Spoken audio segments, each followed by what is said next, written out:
O Senhor esteja convosco. Ele está no meio de nós. Proclamação do Evangelho de Jesus Cristo, segundo Marcos. Glória a vós, Senhor. Naquele tempo, quando Jesus saiu a caminhar, veio alguém correndo, ajoelhou-se diante dele e perguntou: Bom mestre, que devo fazer para ganhar a vida eterna? Jesus disse: Por que me chamas de bom? Só Deus é bom e mais ninguém. Tu conheces os mandamentos: não matarás, não cometerás adultério, não roubarás, não levantarás falso testemunho, não prejudicarás ninguém. Honra teu pai e tua mãe. Ele respondeu: Mestre, tudo isso tenho observado desde a minha juventude. Jesus olhou para ele com amor e disse: Só uma coisa te falta. Vai, vende tudo o que tens e dá aos pobres, e terás um tesouro no céu. Depois vem e segue-me. Mas quando ele ouviu isso, ficou abatido e foi embora cheio de tristeza, porque era muito rico. Jesus então olhou ao redor e disse aos discípulos: Como é difícil para os ricos entrar no reino de Deus. Os discípulos se admiravam com estas palavras, mas ele disse de novo: Meus filhos, como é difícil entrar no reino de Deus. É mais fácil um camelo passar pelo buraco de uma agulha do que um rico entrar no reino de Deus. Eles ficaram muito espantados e, ao ouvirem isso, e perguntavam uns aos outros: Então, quem pode ser salvo? Jesus olhou para eles e disse: Para os homens isso é impossível, mas não para Deus. Para Deus tudo é possível. Palavra da salvação. Glória a vós, Senhor.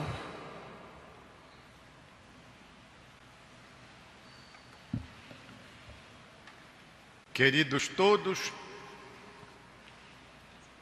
presentes aqui na Basílica Santuário e quantos nos acompanham pelos nossos meios de comunicação católicos, no dia 27 de maio de 1897, portanto, há 121 anos, Sua Santidade, o Papa Leão XIII, felizmente reinante, canonizava 2 santos na Basílica de São Pedro, em Roma: São Pedro Fourier e Santo Antônio Maria Zaccaria. Havia 30 anos que não acontecia uma canonização.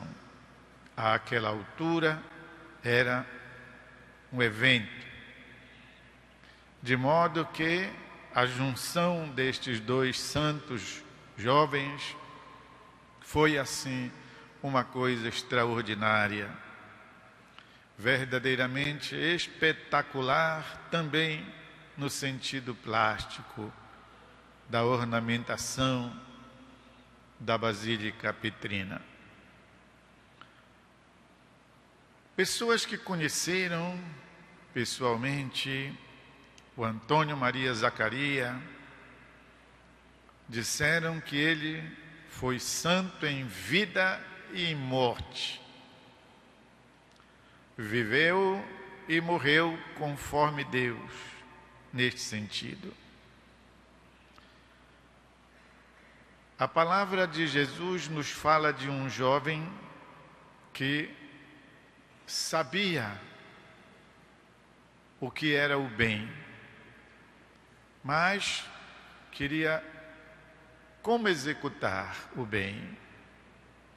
Que de fato é alguém que já tem uma consciência moral, digamos. Ele já sabe que é o bem que produz a vida eterna. Mas pergunta: o que eu devo fazer? Bom mestre, o que devo fazer de bom para ter a vida eterna? E Jesus então lhe apresenta um programa e que vai exatamente afunilar-se quando Jesus, dizendo para que ele observe os mandamentos, ele diga: orgulhoso, lampreiro, mas eu já faço isso desde criança, o que mais me falta? Existe, meus irmãos e irmãs, para a vida de todos nós, de todo homem e de toda mulher que vem a este mundo, existe um projeto. E este projeto é divino. Nós dizemos ser a vontade de Deus. Dizemos ser o projeto que Deus tem para cada um de nós. Santa Teresinha de Jesus expressava isso dizendo: eu quero ser o que Deus pensou. Cada um de nós tem, portanto, este compromisso. Que mais que compromisso, porque isso muitas vezes implica um enfado, um cansaço, vamos chamar de vocação.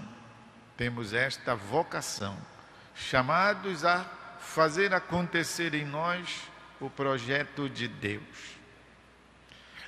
A isto nós chamamos de amadurecimento.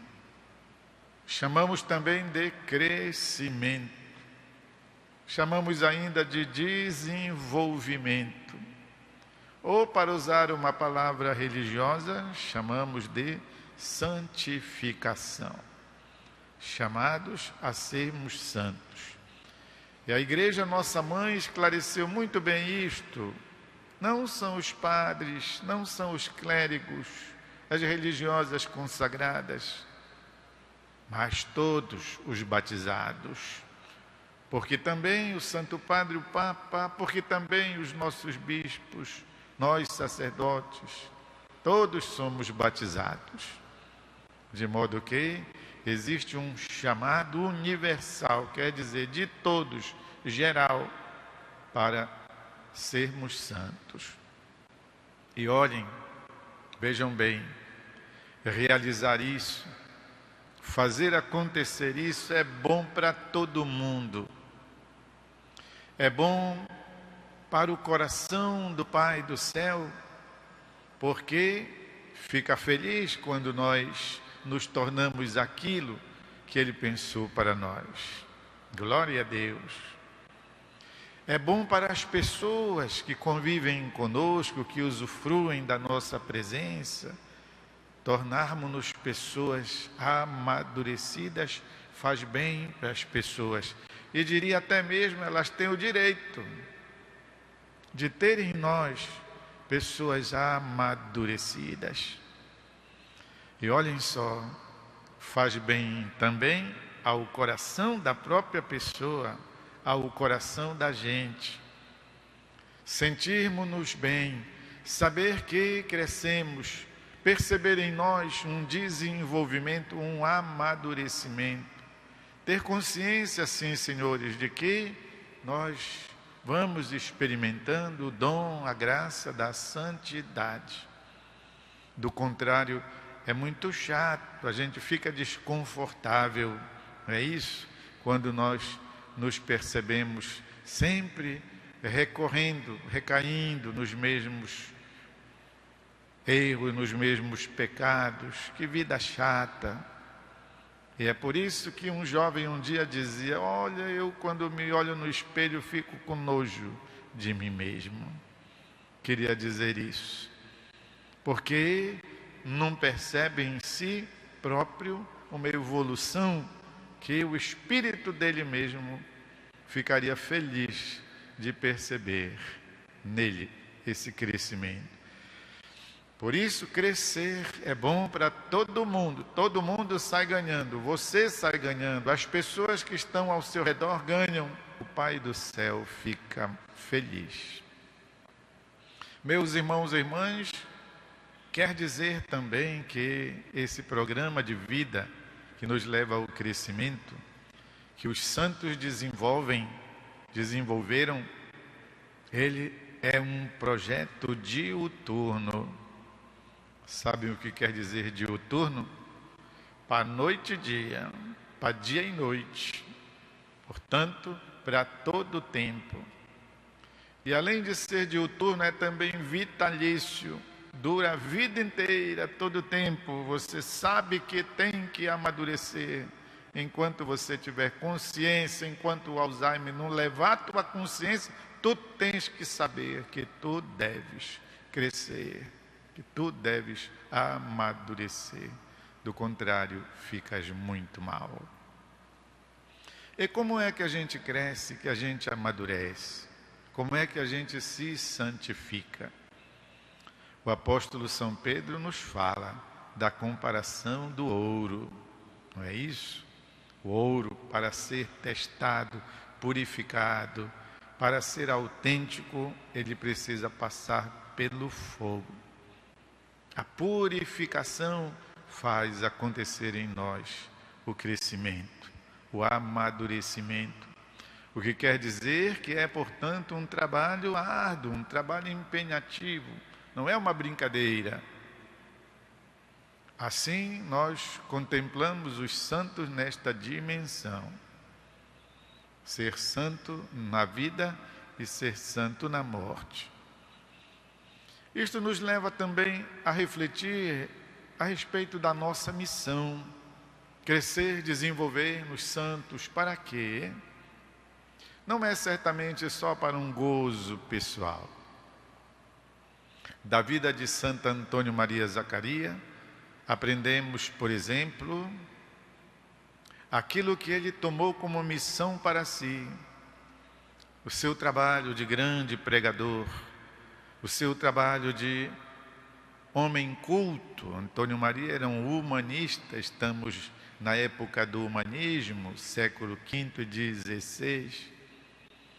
Antônio Maria era um conhecedor do ser humano, porque era um médico, e àquela altura o médico não só curava o corpo, mas era o chamado médico filósofo, ou seja, aquele que, para conhecer as doenças, precisa conhecer também o espírito da pessoa que está enferma.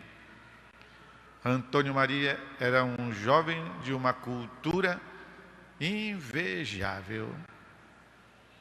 E por isso mesmo, devido a tudo isso, trabalhava para a promoção da paz. Aliás, a sua morte adveio exatamente quando ele estava finalizando uma missão de paz, colocar paz entre os senhores feudais, para que pudessem proporcionar também por isso paz ao povo. E, sobretudo, Antônio Maria esgotou-se na sua busca de fazer, ensinar, levar as pessoas, como ele, a se apaixonar por Jesus Cristo. Apaixonar-se por Jesus Cristo. Ele dizia que aquele que se apaixona por alguém não faz mal, não faz o mal. Da mesma maneira, aquele que se apaixona por Jesus Cristo se afasta do pecado, se afasta da tibieza, se afasta de tudo aquilo que é nocivo à sua alma e torna-se um discípulo de Jesus Cristo, envolvendo também outras pessoas para o conhecimento do mesmo amor, para o envolvimento na mesma paixão, apaixonar-se por Jesus Cristo. E foi exatamente isso, a busca disso, o trabalho por isso, que acabou com a vida deste jovem somente aos 36 anos. Pensem só, Eu já estou com 59 e ainda nem iniciei aquilo que o nosso pai e fundador completou, pois tão jovem. Queridos irmãos e irmãs, o testemunho dos jovens, sobretudo dos jovens santos, tem para nós um recado muito grande. Tem para nós, pois, um ensinamento profundo. Aliás, a vida de todos os santos nos diz duas coisas. A primeira, tá certo, eles intercedem por nós, rogam ao Pai por nós, torcem por nós, é a intercessão dos santos. Mas eles também falam para nós de imitação. São exemplos a serem imitados. E o grande recado que eles nos dão é de que é possível viver a palavra, é possível viver o Evangelho. Deus não nos daria preceitos, regras a cumprirmos se não fosse possível fazer isto. De modo que eles são nossos estímulos para que nós também perseveremos, pois, na busca da realização da nossa tarefa e necessidade de amadurecermos e de sermos pessoas santas. Vamos fazer um instante de silêncio.